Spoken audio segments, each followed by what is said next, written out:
Good evening, folks. It's Diamond with the Oppenheimer Ranch Project and Magnetic Reversal News, bringing you a magnetic excursion update Friday, November 22nd, 9 p.m. Mountain Time, 2024. A major seismic swarm at Towada, Caldera in Japan has some eyebrows raising.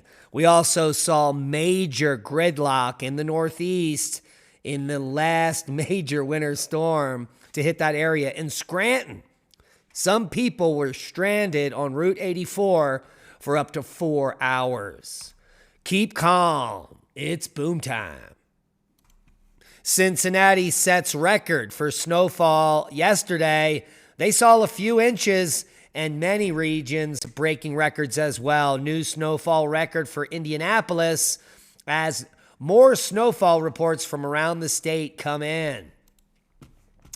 And like we said at the Outcast here, Northeast blasted by snow and beneficial rain as major airport hubs face travel delays and many on the roadways seeing delays as well. Winter storm warnings remain in effect for areas of West Virginia, Maryland, Pennsylvania, and New York, while portions of Tennessee and North Carolina and Kentucky are also under winter weather alerts. Here we can see Interstate 84 near Dunmore, Pennsylvania, was experiencing severe traffic delays due to heavy snowfall today.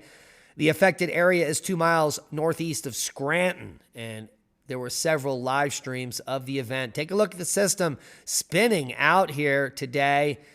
This is the current live radar, and there's still snow falling in the region all the way down into the Appalachians here, the southern Appalachians. Here are winter weather alerts through Saturday. You're going to continue to see winter storm warnings at the high elevations through West Virginia and western PA, as well as the Poconos and into the Catskills. So heed the warnings. There are blizzard warnings out for portions of West Virginia, for goodness sakes. And this was the scene on Interstate 84 in Dunmore earlier today. And there's more snow coming, and no one is bumming, especially those that ski or that love the snow and people that make snowmen and snowmobilers and tons of other people.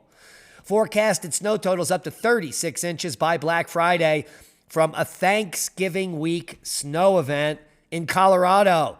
The entire Rocky Mountain region, including portions of the plains, are going to get absolutely hammered. Many areas picking up 3 feet or more. Al Gore is not pleased. Northern California gets record rain and heavy snow from the event, and many have been in the dark for days in Seattle. Let's take a look at Power Outage US. Still a significant number of outages up in the Washington state region, 116,000, almost 100,000 without power in PA, 50,000-ish in New York, as the winter storm warnings continue.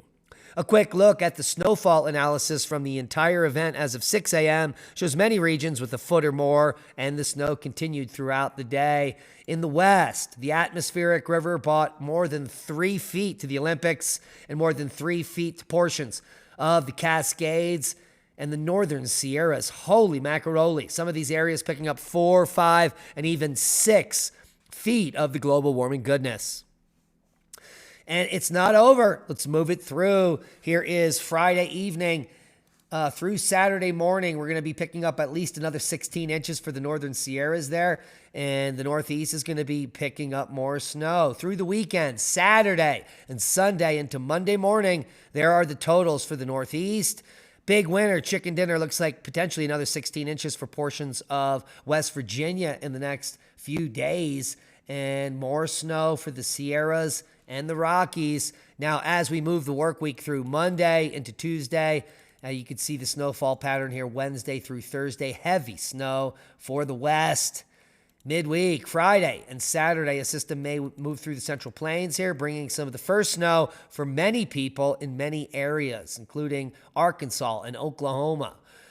And for the weekend, Saturday, Sunday, looks like a little bit more lake effect snow for the Northeast. Some areas could be picking up some heavy totals in those lake effect snow regions. And here's the full forecast. Active weather for the west and warming in the east. The potential for heavy snow at higher elevations in the western U.S. will continue for many spots through the weekend. And in the meantime, the eastern half of the continental U.S.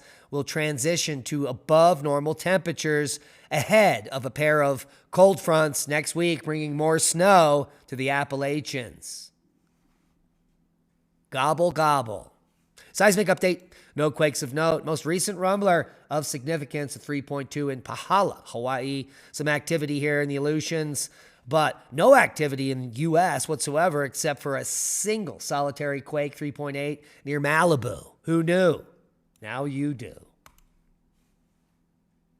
Worldwide volcano news for Friday, the 22nd of November. First on the list today was Popo with a 19,000-foot puff, Fuego. Some puffing and passing there. Ibu to 8,000 feet as the eruption at Svartsengi volcano continues. Lava barriers were constructed at the Blue Lagoon, and they're working to protect that area. Good news. Nevado de Ruiz on the list today. Take a look at Svartsengi volcano. Lava flows continue to advance, but they do slow down as the Blue Lagoon is spared so far.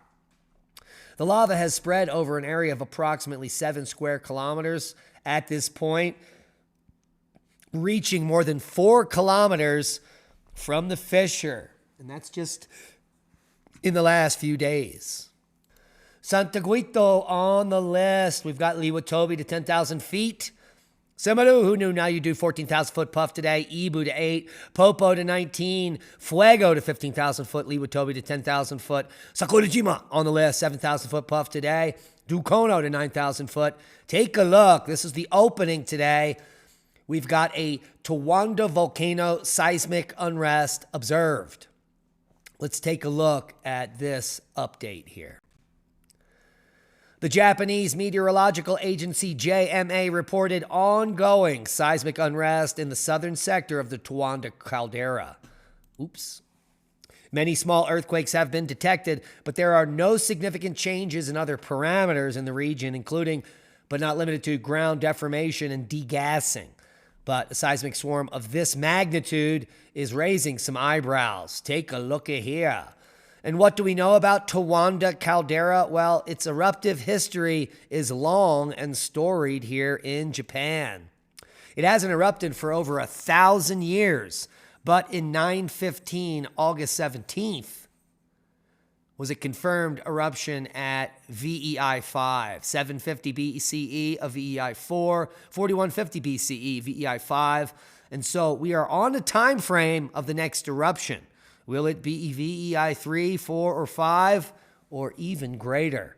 It's anyone's guess, but a caldera of the size of Towada is certainly something to worry about.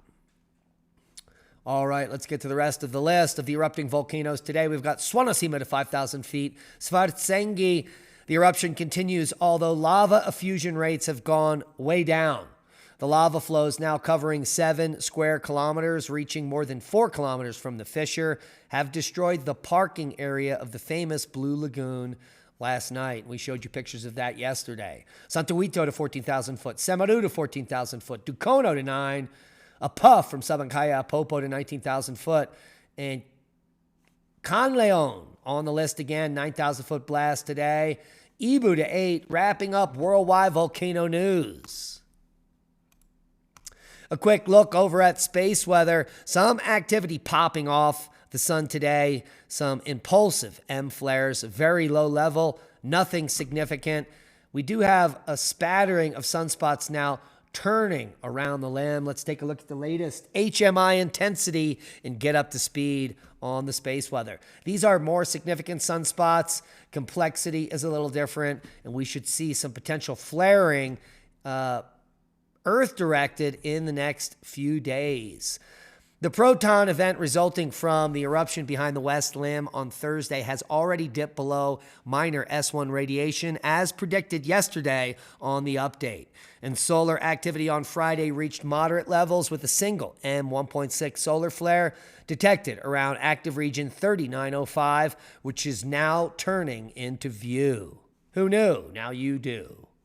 3-day geomagnetic forecast is all quiet. We did have a short period where the BZ shifted south and the aurora lit up for a bit, sending KP up towards instability, but we're returning to normal and all is quiet. Now, tomorrow on the Revolution Radio podcast at noon Mountain Time, Lee and I are going to be discussing several papers, including Mysterious Signal Preceding the Most Powerful Eruption of Modern Times.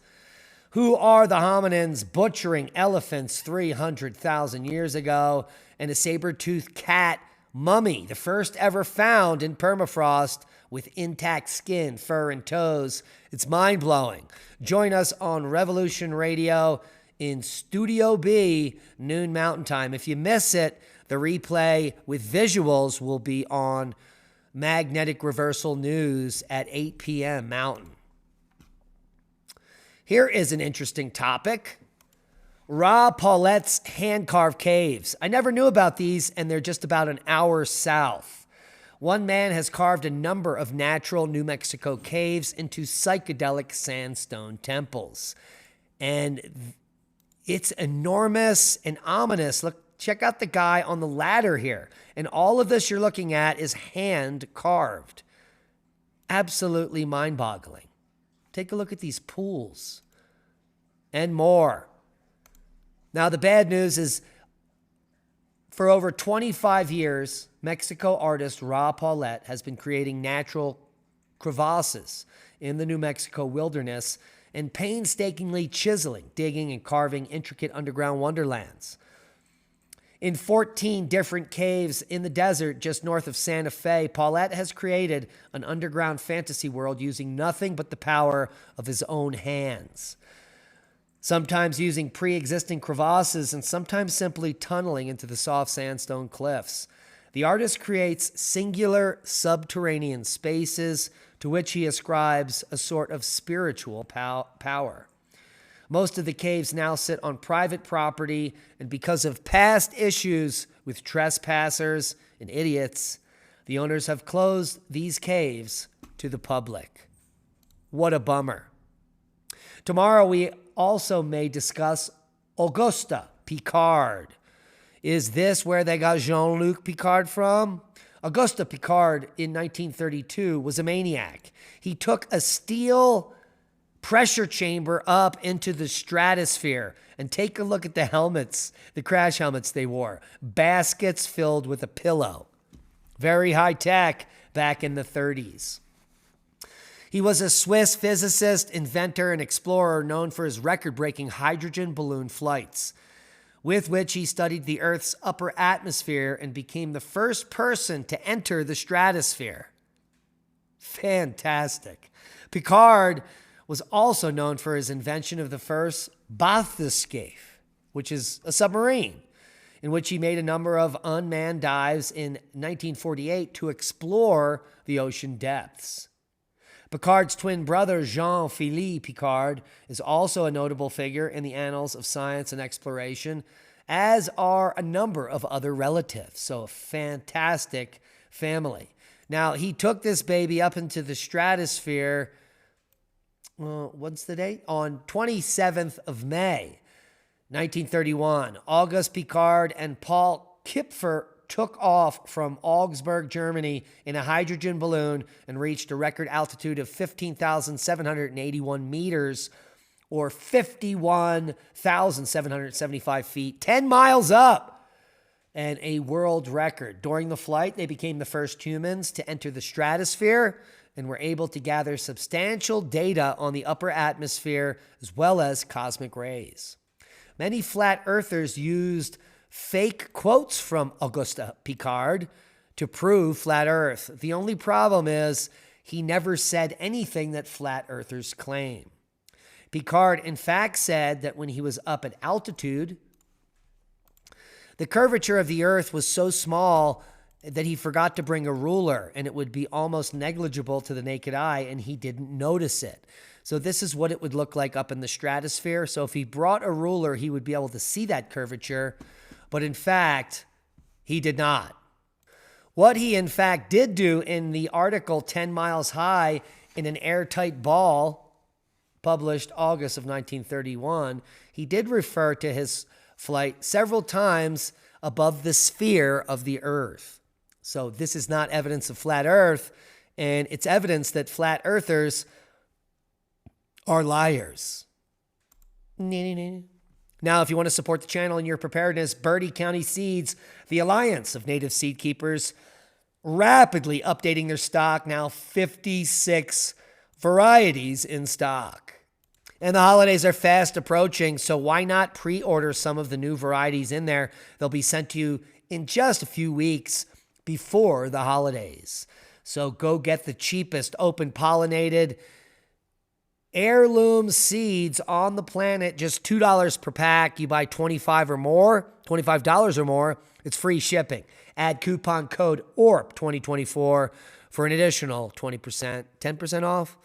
I hope I'm not misquoted. And if you didn't know, here's a little tidbit. In order to fully understand the nature of plasma discharge in our solar system and the resultant terrestrial landforms, we must begin our quest with the most obvious features, like the Grand Canyon. And what they reveal suggests that many of the large erosional structures on Earth, like Bryce Canyon and the Grand Canyon, are actually plasma discharge features which were formed by electrical scouring, similar to those features on Mars, where you can see the anode and the cathode and the current flow and the scouring. None of these features were from water flow, and all of it was from electricity. And that's a boom to knowledge. Please share this video. We are shadow banned, and we need your help to grow. It's been working. We hit 90,000 subscribers 2 days ago. Thanks to each and every one of our new subscribers. We appreciate you. You can help the channel grow by sharing this video on social media. Hit the thumbs up. It helps with the algorithm. And be safe. We love you. Gobble, gobble.